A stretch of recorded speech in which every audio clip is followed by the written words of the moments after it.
1985 চনৰ পৰা আজিৰ দিনটোলৈকে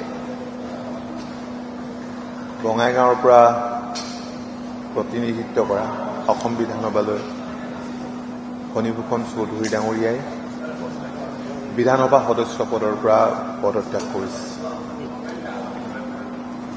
আপোনালোকে গম পাইছে যে গত লোকসভা নিৰ্বাচনত বৰপেটা সংসদীয় সমষ্টিৰ পৰা তেখেত লোকসভালৈ নিৰ্বাচিত হৈছে।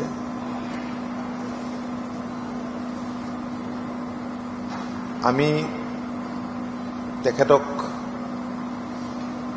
দলৰ তৰফৰ পৰা বহুত বহুত ধন্যবাদ আৰু কৃতজ্ঞতা জনাইছোঁ। 85 চনৰ পৰা একেৰাহে 39টা বছৰ বিধানসভাত থকাটো কম ডাঙৰ কথা নহয়, কিন্তু তেখেতে 19 বছৰীয়া দীঘলীয়া ৰাজনৈতিক পৰিক্ৰমা খুব ভালদৰে অতিক্ৰম কৰিলে। এই দীঘলীয়া পৰিক্ৰমাত তেখেত অসম মন্ত্ৰীসভাৰ দুবাৰকৈ মন্ত্ৰীও হৈছে। মন্ত্ৰী হৈ ৰাজ্যবাসীলৈ সেৱা আগবঢ়াইছে। বিধায়ক হিচাপে সমষ্টিটোৰ কাৰণে, সমষ্টিৰ জনসাধাৰণৰ কাৰণে পাৰ্যমানে কাম কৰিছে আৰু কাম কৰিবলৈ চেষ্টা অব্যাহত ৰাখিছে। আৰু ইয়াৰ উপৰিও তেখেত আপোনালোকে জানেই যে 1979 চনৰ পৰা ৰাজ্যখনত বিদেশী নাগৰিক বহিষ্কাৰৰ দাবীত যি আন্দোলন হৈছিল, সেই আন্দোলনৰ তেখেত আছিল এগৰাকী অগ্ৰণী সৈনিক। আমি তেখেতৰ যোৱা সময়ছোৱাত যি ত্যাগ দলটোৰ প্ৰতি, বঙাইগাঁওবাসীৰ প্ৰতি, ৰাজ্যবাসীৰ প্ৰতি, এইখিনি কথা সদায় আমি কৃতজ্ঞতাৰে আমি সোঁৱৰিম। আৰু আমি শনিদাই যিদৰে আজি দুখ অনুভৱ কৰিছে, দুখ লগাটো স্বাভাৱিক। এই কেম্পাছৰ, এই বিধানসভাৰ প্ৰতিটো চুক কোণ, বিধানসভাৰ ৰুলছ এণ্ড প্ৰচিডিঅৰ, কেম্পাছৰ ভাল দিন বেয়া দিন, বিভিন্নজনৰ জীৱন আগুৱাই যোৱা পিছুৱাই যোৱা, এইবোৰ খুব ওচৰৰ পৰা প্ৰত্যক্ষ কৰিছে। মই ভাবোঁ যে তেখেতক আজি সেই স্মৃতিবোৰে আমনি কৰাটোৱেই স্বাভাৱিক। কিন্তু তেখেতৰ যি নতুন যাত্ৰা, সেই নতুন যাত্ৰাই আমাৰ দলটোকো এটা নতুন গতি দিব, নতুন শক্তি দিব, শক্তি দিছে। আৰু আমি বৰপেটাবাসী ৰাইজৰ ওচৰত কৃতজ্ঞ। আমি মিত্ৰতাৰে নিৰ্বাচনত অৱতীৰ্ণ হৈছিলোঁ, আপোনালোকে জানে। ভাৰতীয় জনতা পাৰ্টি, UPPL, অগপ, এই তিনিওটা দলৰ কৰ্মকৰ্তাসকলে তেখেতক লোকসভালৈ পঠিয়াবলৈ আপ্ৰাণ চেষ্টা কৰিছে। তেখেতসকলৰ ওচৰত আমি কৃতজ্ঞ। আৰু বঙাইগাঁওবাসীক আমাৰ কৃতজ্ঞতা জনাবলৈ ভাষা নাই, কাৰণ একেৰাহে অষ্টমবাৰৰ বাবে সেই সমষ্টিটোৰ পৰা ফণীভূষণ চৌধুৰী ডাঙৰীয়াক নিৰ্বাচিত কৰাটো এটা অত্যন্ত ডাঙৰ কথা। ইয়াৰ সহজ কথা নহয়। নহলে বিভিন্নজন প্ৰতিনিধিৰ আয়ুস, ৰাজনৈতিক আয়ুস বা অসম বিধানসভালৈ প্ৰতিনিধিত্ব কৰাত এনেবোৰ যিবোৰ অসুবিধাৰ সততে সন্মুখীন হয় বা হাৰে, তেনে নহ'লে। গতিকে আমি বঙাইগাঁওবাসীৰ ওচৰত আমি কৃতজ্ঞ। মই বিশেষ আৰু নকওঁ আজিৰ দিনটোত। আৰু আমি তেখেতৰ পৰা বহুতখিনি আশা কৰিছোঁ। বহুতেই তেখেতক যেতিয়া কৈছিল যে অসম গণ পৰিষদে এইবাৰ দীঘলীয়া সময়ৰ পাছত 2009ৰ পাছত লোকসভালৈ প্ৰতিনিধি পঠাবলৈ সক্ষম হৈছে, অসম গণ পৰিষদৰ প্ৰতিনিধি গৈছে, গতিকে তাত মন্ত্ৰীৰ কথা ভাবিব লাগে, ক'ব লাগে। গতিকে তেখেতে পোনচাতেই সেয়া অগ্ৰাহ্য কৰিছে, আমাকো কৈছে তেনেধৰণৰ কথা তোমালোকে নাভাবিবা।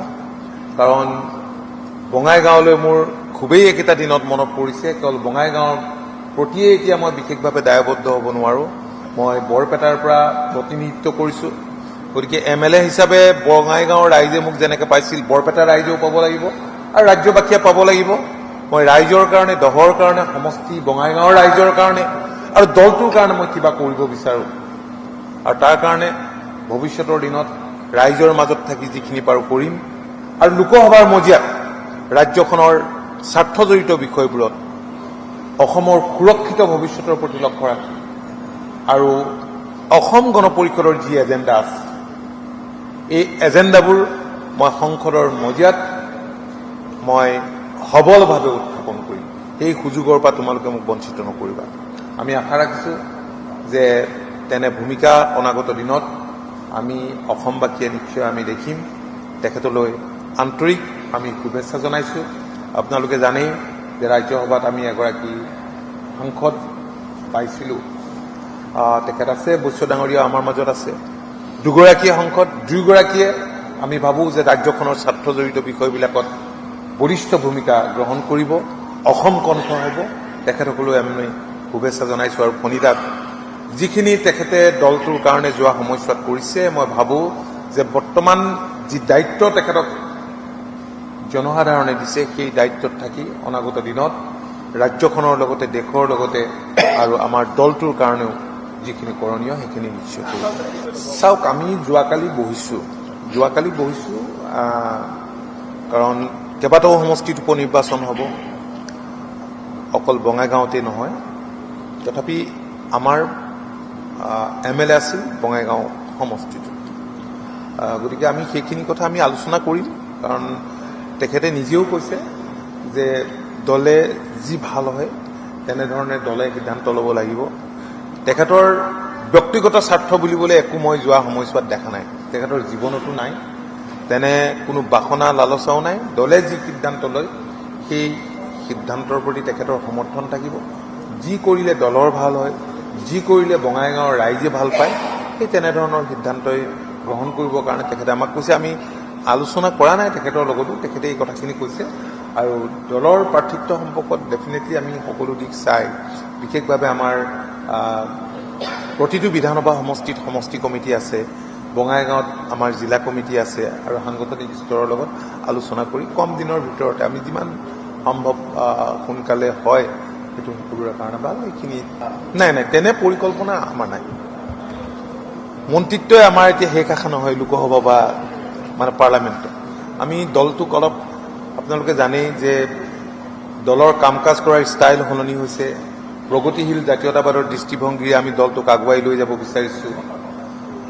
আমি সংসদৰ বাহিৰে ভিতৰে, বিধানসভাৰ বাহিৰে ভিতৰে অনাগত দিনত আমাৰ ৰাজ্যখনৰ জনসাধাৰণৰ সুৰক্ষিত ভৱিষ্যতৰ প্ৰতি লক্ষ্য ৰাখি আমি সবলভাৱে মাত মাতিবলৈ আমি সিদ্ধান্ত লৈছোঁ। আৰু দলৰ সংগঠন মজবুত কৰাত আমি খুব ক্ষিপ্ৰতাৰে যাৱতীয় ব্যৱস্থা গ্ৰহণ কৰিবলৈ আমি সিদ্ধান্ত লৈছোঁ। কাৰণ অসম গণ পৰিষদে অসমত একমাত্ৰ আঞ্চলিক ৰাজনৈতিক দল, ৰাইজে গঢ়া দল, ৰাইজৰ তেজেৰে গঢ়া দল। আৰু দলটোৱে ৰাজ্যখনৰ জনসাধাৰণৰ সুৰক্ষিত ভৱিষ্যতৰ প্ৰতি লক্ষ্য ৰাখি অহা দিনবিলাকত বলিষ্ঠভাৱে নাই তেনেকুৱা কৃষি বিভাগৰ কোনো নিৰ্দেশ তেনেকুৱা নাই। এইটো আপোনালোকে জানেই যে ৱৰ্ল্ড বেংকৰ ইয়াত কিছুমান প্ৰজেক্ট চলি আছে আৰু প্ৰজেক্টৰ যিবিলাক কৰ্মচাৰী সেইবিলাক কণ্ট্ৰেকচুৱেল হয়, সেইবিলাক কণ্ট্ৰেকচুৱেল কৰ্মচাৰী হয়। আৰু এইটো কৃষি বিভাগ এপাৰ্টৰ, এইখিনি এপাৰ্টটো কমপ্লিটলি বেলেগ। তাত এপাৰ্টত চব বেলেগ বেলেগ বিভাগ আছে, PWDৰ কামো হয়, বেলেগ বেলেগ বিভাগৰ কাম হয়, এনিমেল হাজবেণ্ডাৰী হয়, এগ্ৰিকালচাৰ হয়, বেলেগ বেলেগ এপাৰ্টৰ কাম আছে। গতিকে তাত সেইবিলাক কণ্ট্ৰেকচুৱেল পোষ্ট, আপোনালোকে এপইণ্টমেণ্ট লেটাৰবিলাক চালেই চাব। তথাপি আমি বিষয়টোৰ প্ৰতি আমি অৱগত হৈছোঁ।